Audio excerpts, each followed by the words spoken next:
ನಮಸ್ಕಾರ ವೀಕ್ಷಕರೇ, ಕಥಾಮಂಥನದ ವಿಶೇಷವಾದ ವಿಡಿಯೋಗೆ ತಮಗೆಲ್ಲ ಸ್ವಾಗತ. ನಮ್ಮ ಹಿಂದೂ ಧರ್ಮದಲ್ಲಿ ಆಚರಿಸುವ ಪ್ರತಿಯೊಂದು ಆಚರಣೆಗೂ ಹಾಗೂ ಅದರ ಇಂದಿನ ಪದ್ಧತಿಗಳಿಗೂ ಅದರದ್ದೇ ಆದ ಕಾರಣಗಳಿವೆ ಮತ್ತು ಅದ್ಭುತವಾದ ವಿಚಾರಗಳಿವೆ, ನಂಬಿಕೆಗಳಿವೆ. ಇಂತಹ ಆಚರಣೆಗಳಲ್ಲಿ ಒಂದಾದ ಸಹೋದರ ಸಹೋದರಿಯರ ಸಂಬಂಧದ ಮಹತ್ವವನ್ನ ಸಾರುವ ಹಬ್ಬ ಅಂದ್ರೆ ರಕ್ಷಾಬಂಧನ ಅಥವಾ ರಾಖಿ ಹಬ್ಬ. ಬನ್ನಿ ಹಾಗಾದ್ರೆ ಈ ರಕ್ಷಾಬಂಧನದ ವಿಶೇಷತೆ ಏನು, ರಕ್ಷಾಬಂಧನದ ಇಂದಿನ ಕಥೆ ಏನು ಹಾಗೂ ಈ ರಕ್ಷಾಬಂಧನದ ಪೌರಾಣಿಕ ಕಥೆಗಳೇನು, ಈ ಎಲ್ಲವನ್ನ ನಾವು ಈ ವಿಡಿಯೋದಲ್ಲಿ ತಿಳಿಯೋಣ. ವಿಡಿಯೋನ ಶುರು ಮಾಡೋದಕ್ಕೂ ಮೊದಲು ಯಾರೆಲ್ಲ ನಮ್ಮ ಚಾನೆಲ್ಗೆ ಸಬ್ಸ್ಕ್ರೈಬ್ ಮಾಡಿಲ್ವೋ ದಯವಿಟ್ಟು ಸಬ್ಸ್ಕ್ರೈಬ್ ಮಾಡಿ.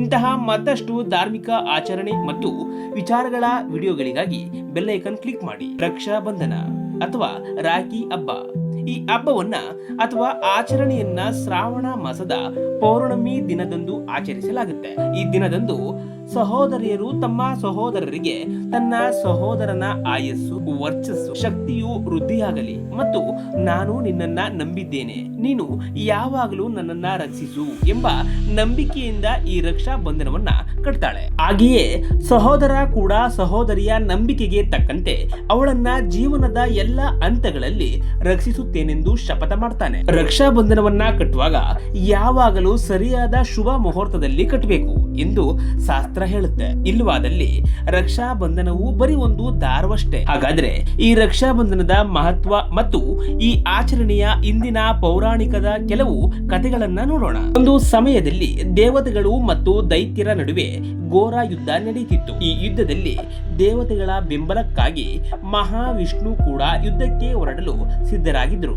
ಆದರೆ ಆ ಸಮಯದಲ್ಲಿ ದೇವಿ ಪಾರ್ವತಿಯು ಯುದ್ಧದ ತೀವ್ರತೆಯನ್ನ ತಿಳಿದು ದೇವತೆಗಳ ಮತ್ತು ವಿಶ್ವದ ಸ್ಥಿತಿಸ್ಥಾಪಕನಾದ ಮಹಾವಿಷ್ಣುವಿನ ಸುಖ ಕ್ಷೇಮಕ್ಕಾಗಿ ಆತಂಕಪಟ್ಟು ಒಂದು ಪವಿತ್ರವಾದ ರಾಖಿಯನ್ನ ತಯಾರಿಸಿ ವಿಷ್ಣುವಿಗೆ ಕಟ್ಟಿದಳು ಮತ್ತು ಈ ರಾಖಿಯು ನಿನ್ನನ್ನ ಎಲ್ಲ ಅಪಾಯಗಳಿಂದ ರಕ್ಷಿಸಲಿ ಎಂದು ಹಾರೈಸಿದಳು.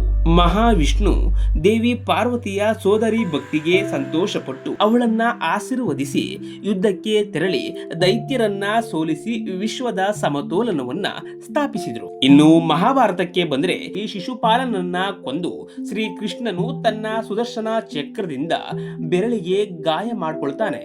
ಇದನ್ನ ನೋಡಿ ದ್ರೌಪದಿ ತನ್ನ ಸೀರೆಯ ಅಂಚನ್ನ ಅರಿದು ಕೃಷ್ಣನ ಬೆರಳಿಗೆ ಕಟ್ಟಿ ಅವನಿಗೆ ರಕ್ಷೆ ಆಗ್ತಾಳೆ. ಈ ಸನ್ನಿವೇಶದಲ್ಲಿ ಕೃಷ್ಣನು ನಾನಿನ್ನು ನಿನ್ನ ಋಣಿಯಾಗಿದ್ದೇನೆ, ಮುಂದೆ ನೀನು ಯಾವ ಸಂಕಷ್ಟದಲ್ಲಿದ್ರೂ ನನ್ನನ್ನ ನೆನಪಿಸಿಕೋ, ನಾನು ನಿನ್ನನ್ನ ರಕ್ಷಿಸುತ್ತೇನೆ ಎಂದು ಮಾತು ಕೊಡ್ತಾನೆ. ಮುಂದೆ ದ್ರೌಪದಿಯ ವಸ್ತ್ರಾಹರಣವಾದಾಗ ಕೃಷ್ಣನು ಅವಳ ಸೀರೆಯ ಅಂಚನ್ನೇ ಸೀರೆಯನ್ನಾಗಿ ಹೆಚ್ಚಿಸಿ ಅವಳನ್ನ ಕಾಪಾಡಿದ್ದು ಮತ್ತು ಅವನ ವಚನವನ್ನ ಪೂರೈಸಿದನು. ಇದು ರಕ್ಷಾ ಬಂಧನದ ಮಹಾಭಾರತದ ಕತೆ. ಮುಂದೆ ಒಮ್ಮೆ ದೈತ್ಯರಾಜ ಬಲಿಯಿಂದ ದೇವತೆಗಳು ಪರಾಜಿತರಾದಾಗ ಇಂದ್ರನು ಯುದ್ಧಕ್ಕೆ ಹೊರಡಲು ಸಿದ್ಧನಾಗ್ತಾನೆ. ಆಗ ಅವನ ಪತ್ನಿಯಾದ ಸಚಿದೇವಿ ಅಥವಾ ಇಂದ್ರಾಣಿ ಋಷಿಗಳ ಬಳಿ ಹೋಗಿ ಅವರ ಅನುಗ್ರಹವನ್ನ ಪಡೆದು ಒಂದು ಪವಿತ್ರವಾದ ರಕ್ಷಾ ಸೂತ್ರವನ್ನ ತಯಾರಿಸಿ ಇಂದ್ರನ ಕೈಗೆ ಕಟ್ತಾಳೆ.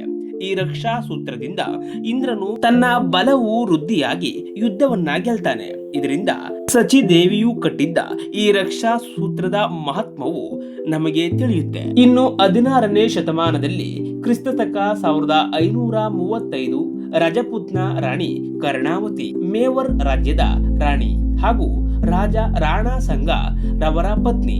ಇವರು ತನ್ನ ಗಂಡನನ್ನ ಕಳೆದುಕೊಂಡು ತಾವೇ ರಾಜ್ಯವನ್ನ ನಡೆಸುವ ಸಮಯದಲ್ಲಿ ಗುಜರಾತ್ ಸಂಸ್ಥಾನದ ಬಹದ್ದೂರ್ ಶಾ ಸುಲ್ತಾನನು ಕರ್ಣಾವತಿಯ ಆಳ್ವಿಕೆಯಲ್ಲಿದ್ದ ಮೇವರ್ ರಾಜ್ಯದ ಮೇಲೆ ಆಕ್ರಮಣ ಮಾಡ್ತಾನೆ. ಈ ಸಮಯದಲ್ಲಿ ರಾಣಿ ಕರ್ಣಾವತಿಯು ತನ್ನ ರಾಜ್ಯವನ್ನ ರಕ್ಷಿಸಬೇಕಾಗಿ ಮೊಘಲ್ ರಾಜನಾದ ಹುಮಾಯೂನ್ಗೆ ರಾಖಿಯನ್ನ ಕಳಿಸ್ತಾಳೆ. ಮೊಘಲ್ ರಾಜನಾದ ಹುಮಾಯೂನ್ನನು ಆ ರಾಖಿ ಮೇಲಿನ ಗೌರವಕ್ಕೆ ತನ್ನ ಸೇನೆಯೊಡನೆ ಬಂದು ಯುದ್ಧ ಮಾಡಿ ಯುದ್ಧವನ್ನ ಗೆದ್ದುಕೊಟ್ಟನೆಂದು ಹೇಳಲಾಗುತ್ತೆ.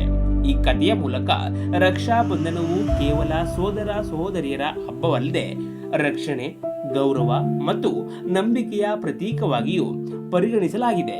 ಇದಿಷ್ಟು ರಕ್ಷಾಬಂಧನದ ಬಗ್ಗೆ ಆಗಿತ್ತು. ನಿಮ್ಮೆಲ್ಲರಿಗೂ ರಕ್ಷಾಬಂಧನದ ಶುಭಾಶಯಗಳನ್ನ ಕೋರುತ್ತಾ ವಿಡಿಯೋನ ಇಲ್ಲಿಗೆ ಮುಗಿಸ್ತಾ ಇದ್ದೀವಿ. ಈ ವಿಡಿಯೋ ಹೇಗಿತ್ತು ಅಂತ ಕಮೆಂಟ್ ಮಾಡಿ ತಿಳಿಸಿ ಹಾಗೂ ನಿಮ್ಮ ಸೋದರ ಸಹೋದರಿಯರಿಗೂ ಶೇರ್ ಮಾಡಿ.